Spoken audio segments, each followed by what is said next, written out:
So hello guys and welcome to this video, and today is a video about the one and only stock HCMC. And I haven't done a video on HCMC for the past week just because not much has happened until yesterday, and obviously yesterday was the 16th of April, and this was when Phillip Morris had to reply to HCMC's response. So if you guys are new, make sure to hit that subscribe button, and can we hit 30 likes in this video, because that would be appreciated. Links be in the description, and yeah, let's go. So yesterday, it was a very quiet day. The whole week's been very quiet. It's just been chopping at the 11 to 12 range.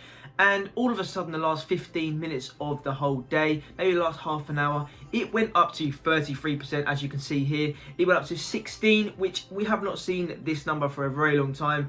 Basically, people jumped on this stock for the hype of basically this patent infringement reply. So I think the reason why people jumped on and it went up 33% was because people knew that Phillip Morris were going to reply in the next few hours, so they jumped on in the last 15 minutes maybe for a punt, or maybe some even inside trading. I do not know. Maybe some news broke out early and that's why people jumped in, but that's just a speculation. But I have got the report. It's very confusing, but I'll try and break it down slowly. As you can see on Pacermaker, the reply brief: motion dismissed for failure to state a claim filed by Phillip Morris Products. So we'll get straight into this document. It's very confusing, like I said, so if you guys don't understand, don't worry, you're not alone. So here it has obviously the front cover where it says defendants reply memorandum in support of their motion to dismiss under the federal blah blah blah. So you've got the introduction blah blah blah. So yeah, this is basically what their patent was. It was basically saying their products do give a slight bit of combustion, and basically saying Phillip Morris don't give out any combustion whatsoever, and to basically make this product you have to basically combust. That's what HCMC is saying. So Phillip Morris basically said no, our products do not combust, and yeah, so this is where the whole court case happens, basically saying well it will combust. But yeah, so here we'll read through this. It's very confusing, like I said. HCMC does not and cannot contest a central point of defendant's opening brief, blah blah. Refuse conclusory combustion allegations in the complaint by repeatedly and ambiguously stating that combustion does not and cannot occur in the IQOS device. No combustion takes place in this, blah blah blah blah blah. The tobacco neither ignites nor burns. TH is heat. The highest observed temperature of the tobacco and tobacco stick is approximately 300 degrees, measured in blah blah blah, and cannot exceed 350 Celsius, the programmed maximum temperature of the heater. This is well below the temperature for required tobacco combustion. Since combustion does not occur, the structural integrity of the tobacco stick is retained. And long story short, Phillip Morris says there is no partial combustion, there's no combustion or any chemicals happening with their products. So if there is some sort of combustion with their products, they will maybe get caught out and basically say you are using HCMC's patent and you will have to pay a certain amount of $1 billion. So this is basically what HCMC want. They just want proof that Phillip Morris's products do give out some sort of combustion, even if it's 3%, because 97% is basically what HCMC is. They said 97% of our things basically give combustion. So let's keep reading through this. It says tobacco is not consumed. That defendants attempt to impersonally rely on the FDA scientific review to advance a construction for the term combustion.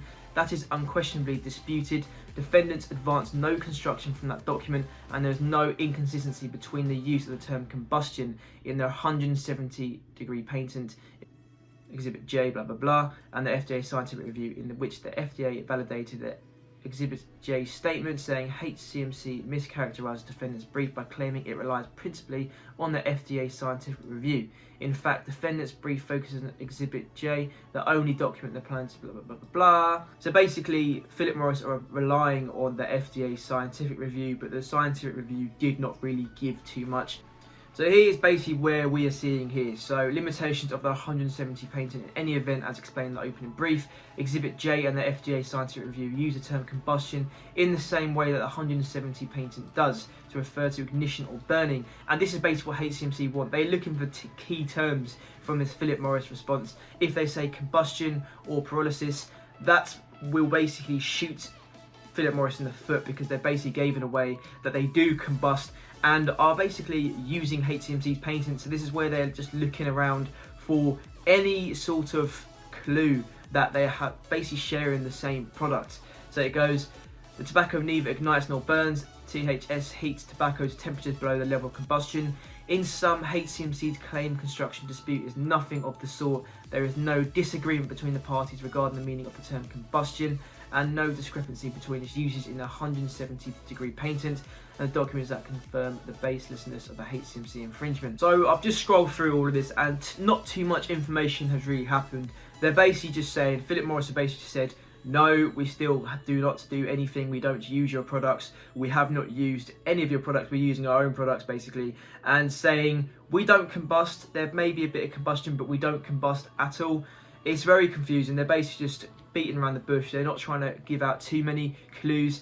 And this is now moving on to the judge's answer. So because Philip Morris have now replied and said, and no, we do not combust, we don't use the 170 patent that HCMC have brought out. We are using our own products and that's it. So now they're just basically waiting for the dismissal, the motion to dismiss from the judge. And now this is the reason why the judge will be the next catalyst.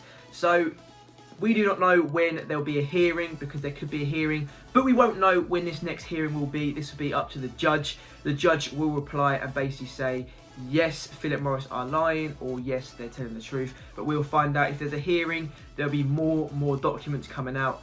Hopefully not confusing ones like this, because they are very confusing. I'm not a lawyer myself. I'm just an average Joe, an average teenager just reading through a lawyer's documents. But yeah, we'll just keep going. I will keep doing my research. I'm sorry that this was a bit confusing, but yeah, so the next catalyst for this $1 journey is the judge's response, and this will be the big thing to basically give us a direction of where this basically court is going to be. Will it be a year? Will it be a month? We do not know, but nothing's really changed. Basically, Philip Morris have just said, no, we do not combust. It's looking good. And I think Monday will be a good day. But overall, Philip Morris is basically just saying, we are listening to the FDA scientific review, and they have said, no, there's no combustion going on. But the FDA scientific review briefly summarised their product, and it wasn't known that there was a patent of HCMC. So we'll find out what happens, but obviously they've kind of shot themselves in the foot, saying that they are relying on the FDA scientific review and that there's no combustion. So all that could happen in the next few months is that they go back to the FDA scientific review and do another review of their products, and if there is some sort of partial combustion or anything, this is where HCMC will have probably won the case, because they have just basically used their patent. So I'll keep doing my research on HCMC. If any new ideas or anything comes out, I will do more videos. But next week is going to be a good day. I can see Monday going up really well, especially during this 33% increase which HCMC did have the past 30 minutes of the close. So I do feel very bullish right now. It's a very good motion to have. We do understand